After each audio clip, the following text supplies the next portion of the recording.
네, 안녕하십니까. 오늘은 그거에 대해서 좀 논해보고자 합니다. 이제 환자 한 명이 오셨는데 임산부입니다. 원래 지병이 있어서 드시고 있던 약들이 있었는데 이거를 계속해서 드셔야 되는지를 물으셨어요. 사실은 그 약을 먹어야 되는지 또 먹지 말아야 되는지는 이 산부인과 의사가 결정하는 건 아닙니다. 무슨 얘기냐면은 우리가 이제 혈압 같은 게 대표적인 거죠. 혈압이 있을 때 우리 임신과 약물에 대해서는 사실은 네다섯 편 정도 할 겁니다. 그렇지만 오늘의 첫 번째 주제는 그겁니다. 임신 도중에 약을 드셔야 되는지를 물으신다면은 그 약을 꼭 먹어야 되는지 먹지 말아야 되는지는 그 과의 담당 선생님하고 결정하셔야 됩니다. 예를 들자면 혈압약이다. 혈압약이면 드셔야 됩니다. 혈압 조절이 안 되면 결국 나중에 임신 중독증이 될 수가 있을 확률이 높아지거든요. 그래서 드셔야 되지만 다만 애기한테 영향을 미치지 않는 혈압제는 바꿀 수가 있죠. 저도 사실은 혈압이 좀 있어서 보시면 제 혈압약을 제 혈압약입니다. 아프로베가 AC 이니비터죠. 안지오텐신 컨버팅 AC 안지오텐신 컨버팅 엔자임 이니비터라고 요게 있는데 요거는 이제 임산부가 드실 수 없는 약입니다. 그래서 바꿔야 되겠지만은 혈압약 자체는 드셔야 한다. 또는 간질 환자들은 드시라고 돼 있죠. 다만 이제 뭐 쓸데없는 약들은 드시지 않는 게 좋겠죠.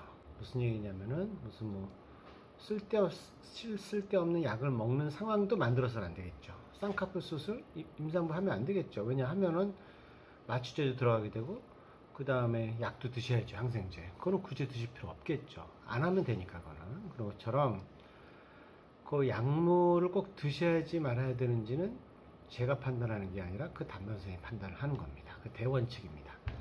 약을 꼭 드셔야 되는 상황이냐 드셔야 되지 않는 상황이냐는 그 과의 담당 선생님이 정하지만 다만 산부인과 의사는 조언을 해드릴 수가 있는 것입니다. 그 약에 대한 평가를 해달라면은 산부인과 의사들은 평가해 줄 수 있습니다. 이 약이 괜찮은지 안 괜찮은지를 평가해 줄 수 있어요. 또 권유도 해 줄 수 있고 그 약보다는 조금 덜 애기한테 영향을 덜 주는 약이 이런 게 있다라는 정도는 해줄 수 있지만 그 약을 드셔야 되냐고 나한테 물으면 이거는 산부인과 의사가 대답해 줄 수 없는 겁니다. 무슨 얘기냐면은 맹장염 있다. 수술 받고 투약해야 되는데 어떻게 해야 되냐? 무조건 해야죠. 그죠? 아니면 산모가 잘못되니까요. 또 이제 예를 들면 쌍꺼풀 수술을 하고 나서 항생제를 먹어야 됩니까? 그건 할 필요 없죠. 당연히 그죠?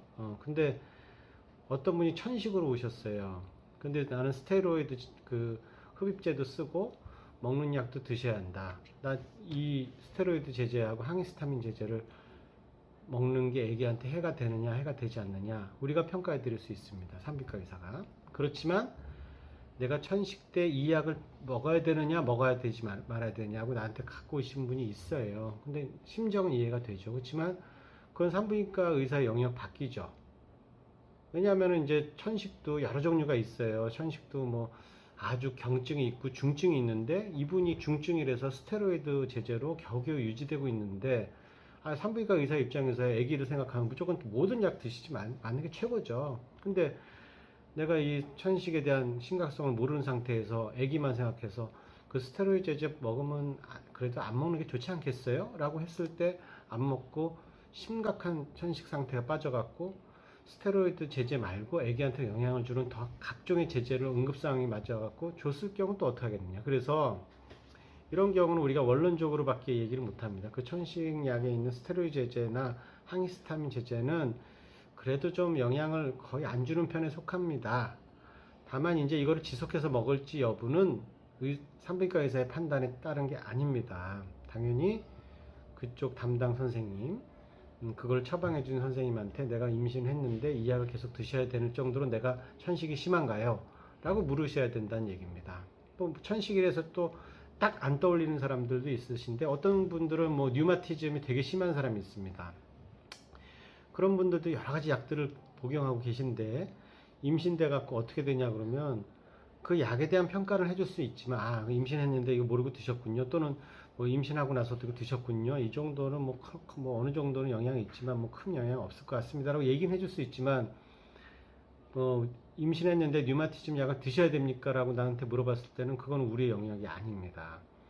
그 이제 류마티즘 관절염도 어떤 경우는 또 그에 또 유산의 원인이 되기도 하고 관절염 심하면 변형이 오거든요. 그러면 뭐 그쪽에 있는 류마티즘 내과 선생님이 임신했으면 류마티즘 자체도 약간 호전되고 또 조금 뭐 한 3, 4개월 특히 아기가 이제 16주 넘으면 괜찮으니까 3, 4개월 정도만 끊고 그 다음에 이제 해도 된다라든가 이런 거는 이제 담당 선생님하고 그 류마티즘을 아주 오랫동안 그 환자분하고 했던 그 내과 선생님이 판단하는 거죠.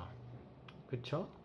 또 그런 것들이 있어요. 그리고 뭐 이제 감기는 어떠냐고 저희는 감기 약은 처방해 드려요. 당연하죠. 뭐 감기 같은 건 뭐 처방하면 되죠. 뭐 많이 드셔야 5일이니까. 그건 산부인과 의사가 안전한 약을 처방해 줄 수 있죠.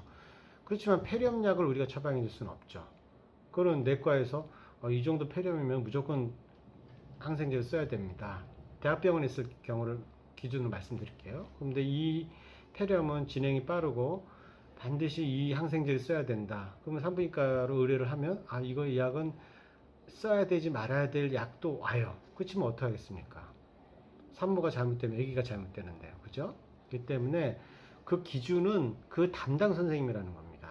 그 약을 계속 드실지 말지는. 다만 대학병원에 있을 경우 협진을 하면 요 약은 조금 그런데 조금 덜한 약이 이런 약이 있는데 가능할까요? 라고 역제를 하고 그 담당 선생님이 아닙니다. 이건 꼭 우리 폐렴 환자 심한 환자인데 우리가 폐렴에 대해서 객담으로 우리 세균 검사를 했더니 항생제 내성 검사를 했더니 이 약은 꼭 반드시 써야 된다 그러면 어쩔 수 없는 겁니다. 쓰는 겁니다.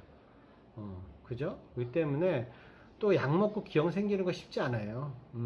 그렇기 때문에 여러 가지 요인 때문에 이제 그런 거지 약 하나 믿고로 기형이다 이런 약은 거의 없다고 보시면 됩니다. 그렇기 때문에 그 약을 꼭 드셔야 되는지 말아야 되는지는 담당 선생님하고 상의를 하되 산부인과 선생님하고 협진은 하는 것을 권유드리겠습니다. 근데 이제 개인 병원 간에 이렇게 협업이 잘 안 되잖아요. 그래서 그런 경우 같은 경우는 종합병원 가서 하는 경우도 우리가 권해드리고 있습니다. 어찌됐든 오늘 이제 그 산모분 한 명이 와서 이제 그걸 질문을 하시더라고요. 근데 이제 그분은 비염이었어요. 근데 사실은 저도 비염이 좀 있습니다만은 비염 갖고 약을 드실 필요는 없죠, 사실은. 그럼 코 막히면 어떡하냐? 참아야죠, 애기 때문에. 근데 그 비염이 심해져서 천식이 된다, 천식기가 있다 그러면 드셔야 되고, 그거는 제가 판단할 수가 없죠, 그죠? 그렇기 때문에 그렇다고 알고 계시고, 다음번에 그러면 산부인과 의사가 먹은 약에 대해서는 어떻게 평가하는지는 제가 또 따로 해드릴게요. 아시겠죠? 이상입니다.